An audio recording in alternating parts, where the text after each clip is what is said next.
Joining me for today's headlines is our very own Desi Lydic. What's going on, Desi? Hey, Trevor. How you doing? I'm good. I'm just, prepping for Thanksgiving, getting ready. I'm not hosting this year, which is a huge relief, but I am in charge of the dressing, which is kind of a huge responsibility, dressing all of my uncles. Finding clothes for all 16 of them, that's a lot. I think the dressing has... You know what, Desi? Good for you. By the way, do you know where I can find a bunch of camo hats? No. No, I don't. Sorry, I took an edible before I got here. I didn't know I was going to be on today. Well, that's fine, Desi. Just relax and breathe, and we'll be good. Okay, cool. Yeah. You okay? Happy Thanksgiving. Happy Thanksgiving, Desi. You good? Okay. We'll come back. You shout if you need anything. Okay. All right, let's jump right into today's headlines. We kick things off with today's big basketball story. And no, I'm not talking about everyone dunking on the Eternals. I'm talking about an iconic stadium that's taking on a brand new identity. After 22 years, Staples Center in downtown Los Angeles is getting a new name, and it's a real sign of the times. Beginning Christmas Day, the home of the Lakers, Clippers, and Kings will be known as Crypto.com Arena. The cryptocurrency trading platform reportedly paid more than $700 million for the naming rights. The Lakers won 6 championships in this building. The Sparks won 3 titles. The Clippers play here too. You know, it'd be weird. This is, I grew up this being Staples and Staples being, the place to play and the place to be. It's kind of like just stripping the history here. Well, I mean, I don't know if you need to get that sentimental, Paul. It's not like Staples is a sacred name from the ancestors. It's a store where you buy 50 packs of binders even though you only need one. And when you get home, you find out they were the wrong size anyway. You don't need to get that nostalgic about it. Like, it's company. And if you do want to get nostalgic, just wait. Just wait. I promise you, soon, we'll all get used to Crypto.com Arena. And in 20 years, when they change that name to Nanobot X Arena or whatever, your kids will be upset about that. Back in my day, this stadium wasn't about the latest fad. It was about swapping blockchain currencies on a digital market exchange. There was culture attached to it, NFTs. And look, this shouldn't come as a surprise, but anywhere a team can advertise, they're gonna advertise, right? The stadiums, the jerseys, the courts, they literally started showing commercials during free throws. You realize that? We're 2 months away from the NBA selling name rights to the score. It's going to be like, and the game ends with a score of 84 to Mountain Dew. A big win for the Lakers, or a big loss. I can't tell what's happening. But I mean, can you blame the arena, though? If people are offering you a shitload of money to use their name, you do it. I mean, that's what I did. I sold my naming rights to a guy named Trevor Noah for $40. What, you didn't know this? Come on, do I look like a Trevor? My real name is Bert Pakowski. I'm sorry, I just can't stop picturing them removing the Staples logo with one of those giant staple removers. Just a giant claw. Sorry, the edible's kicking in, I think. I need to know what edibles these are. All right, let's move on from sports to music. And the woman that everyone is talking about right now, Taylor Swift. Pop star, songwriter, and inventor of the color red. Personally, I love Taylor Swift. Huge fan.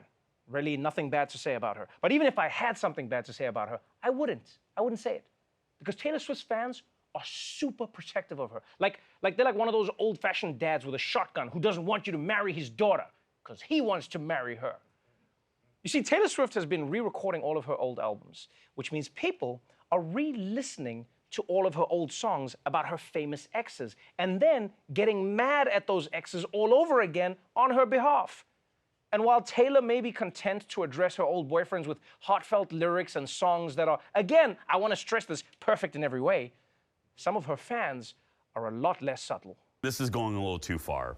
While Jake Gyllenhaal is taking incoming fire from the Swifties, another one of Taylor's exes is being bombarded with messages now. A user on Instagram sent John Mayer a direct message telling him, "Fuck yourself, you ugly bitch. I hope you choke on something." Mayer then responded to the user, saying that he'd been getting many messages like that over the past couple of days, and asking, "Do you really hope I die?" To which the user responded, "OMG, what? I don't want you to die. I'm sorry." The user apologized again and admitted they didn't really think Mayer would see the message. You see, people, this is what I hate about social media. It makes people act shittier than they actually are, which then makes us think that people are shittier than they actually are. Because social media makes us forget that we're all human beings. You know, we just see that little avatar and then we all talk shit to each other, but we're all human. Even celebrities are real people, all of them. I mean, obviously except Timothy Chalamet, he's got to be CGI. No one can be that good looking. I mean, just look at that person. Now I'm craving spice. God damn. And I know her fans are like, but he hurt her. Listen to her song. Yes, that's all you're supposed to do. Listen to the song. You know, Taylor Swift writes songs to express her emotions in a way that touches other people, not to order a hit on her ex-boyfriends. So death threats are not the way to go, especially with someone like John Mayer. Don't send him death threats. He gets them all the time. If you really want to upset him, tell him that Ed Sheeran is a better guitar player. Well, that's going to hit his heart. You know, it's weird how people get, like, they're so hateful on the internet, Desi. Yeah, I know. It's bad. But if you think John Mayer's DMs are rough, you should see the DMs of any woman on the internet. Really? Yeah. It's either death threats or requests to see your feet. Every time. Like just your feet? Yeah, just your feet. Or a death threat, one of the two. It's either like, why are women in Star Wars? Or send me a picture of your feet. That's really intense. Yeah. Yeah. I know they're both bad, but which one do you prefer? Well, I'm pretty proud of my feet, so I got no problem sending foot pics. Again, bad. I just wondered which one. Have you ever requested a foot pic? No. Wow, look who's a gentleman. I think normal is the phrase you were looking for, maybe? Well, okay, it all depends.